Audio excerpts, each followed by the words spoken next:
Good morning, satellites. tdpoet here with another book shout out, book review for you. I'm going to try something a little bit different today. We have the added use of a visual aid. So I already apologize for writing it in red. I hope you can see it, but if you can't, I'm going to explain everything. So the book shout out that we're doing today is The 5 Love Languages by Gary Chapman. Now there are a lot of different versions of this book. This is the specific one I have. So this one deals primarily with romantic relationships. Gary Chapman does have the 5 love languages for teenagers and children as well. But he covers that briefly in this book. So I thought this was the best version of the book that I could find because it demystifies a lot of the principles that he talks about in his other 5 love language books. So, 5 love languages, How to Express Heartfelt Commitment to Your Mate by Gary Chapman.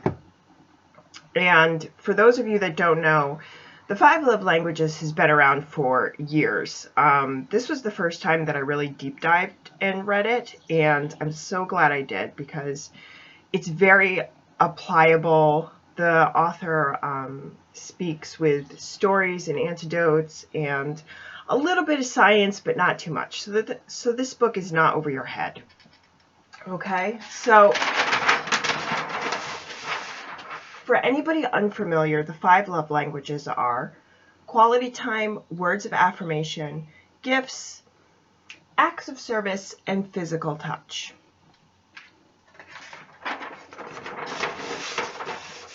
So in this book, one of the very base things that he talks about is really feeling your feelings. And if you're not sure what your feelings are, discovering them through scrutiny and maybe not scrutiny, but a little bit of self-reflection and awareness and simply the practice of paying attention. And paying attention really is a practice.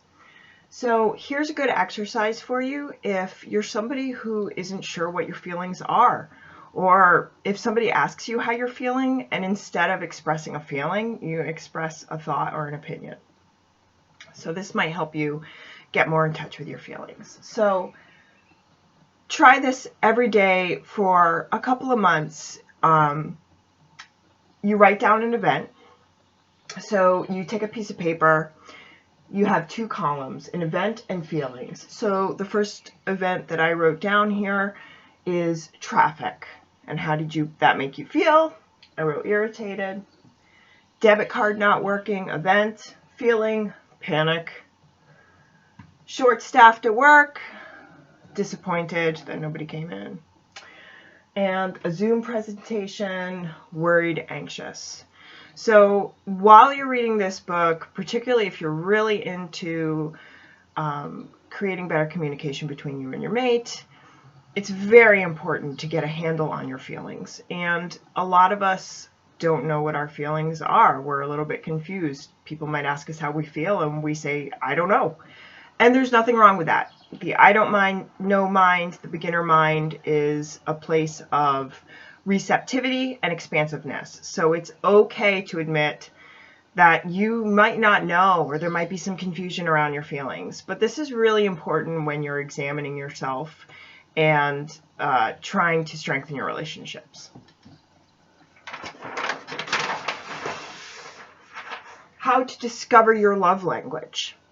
So there are 3 questions that you can reflect on that will help you determine your own love language and the love language of the people in your life. Now, you can apply this to your spouse, but you can also apply it to your parents, your children, and he talks about that in this book a little bit. But the love languages, once you have a handle on what your love language is, it's really easy to, it's not easy, but it's easier to get along with the people in your life and understand them better and help them understand you better. So the opposite of what hurts you most is likely your love language. So if you're constantly asking your spouse, you never spend time with me, and that makes you feel hurt, there's a good chance that your love language is quality time. The things you request of your spouse are probably your love language. Please do the dishes. Please wash the floor. Please take out the garbage. Perhaps your love language is acts of service. And in what ways do you express love? So are you a gift giver? Because maybe your love language is giving gifts. Do you like to cook for people? Maybe your love language is acts of service. So these are 3 areas that we can examine that help us point the way and let us know what our own personal love language is. And I believe that's all I have written down. So it's just a brief little shout out today for the 5 love languages. We are going to be discussing this book in a book study discussion on June 5th at 10:30 a.m. You can go to www.CycADA.squarespace.com/turn-the-page to sign up for that free event.